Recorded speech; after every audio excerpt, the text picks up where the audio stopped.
এই ধরো, এখানে 5 লক্ষ টাকা আছে। তোমার লাগে আমার 7 লাখ টাকা কাবিন হয়েছে। আমাদের বিবাহের দিন 2 লাখ টাকা উসুল করছে তোমার ভাই, আর 5 লাখ টাকা দাবি ছিল।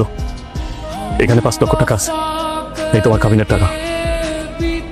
এখানে একটা সাইন করে দাও। এটা তো ডিভোর্স পেপার। হ্যাঁ, এটা ডিভোর্স পেপার। তোমার লগে আমার লগে সম্পর্ক এখানেই শেষ।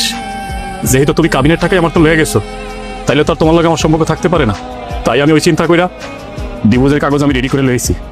তুমি খালি সাইন করে দাও, তাইলেই নেব। তোমার চিরতরে মুক্তি করে দিছি। তুমি এখন মুক্ত। ভালো থেকো, আল্লাহ যেন তোমার ভালো রাখে।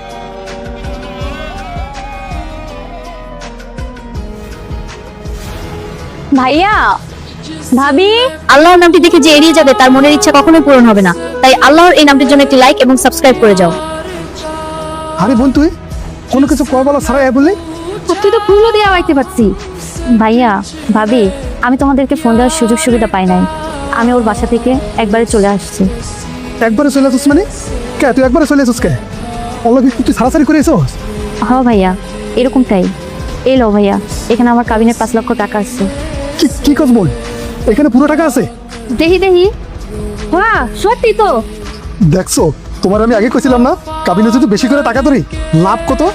7 লাখ টাকা কাবিন বানছি, 2 লাখ টাকা উসিল দিছি, আর আমার বোনে পুরো 5 লাখ টাকা লয়ে আইছি। আর শোন বোন, তুই কোনো কিছু নিয়ে চিন্তা করিস না। আল্লাহ দিলে কি তোর বাইরে কম আছে? হ্যাঁ, তুই খালি খাবি ধাবি ঘুমাবি, তোর আবার হিয়া ধুমধাম করে বিয়া দেব, কোনো চিন্তা করবি না, ঠিক আছে? তোর 5 লাখ টাকা দিয়া তোর বন্ধে জমি কিনা দেবো, তুই কোনোভাবে কোনো চিন্তা করবি না। কি কো তুমি? হ্যাঁ, তোর কোনো চিন্তা নাই, তুই কোনো চিন্তা ভাবনা কিছুই করবি না। তুই খাবি দাবি ঘুমাবি। যাও, আমার বোনের ঘরে নাও। বোন, তো ব্যাগ তো তুমি যাও।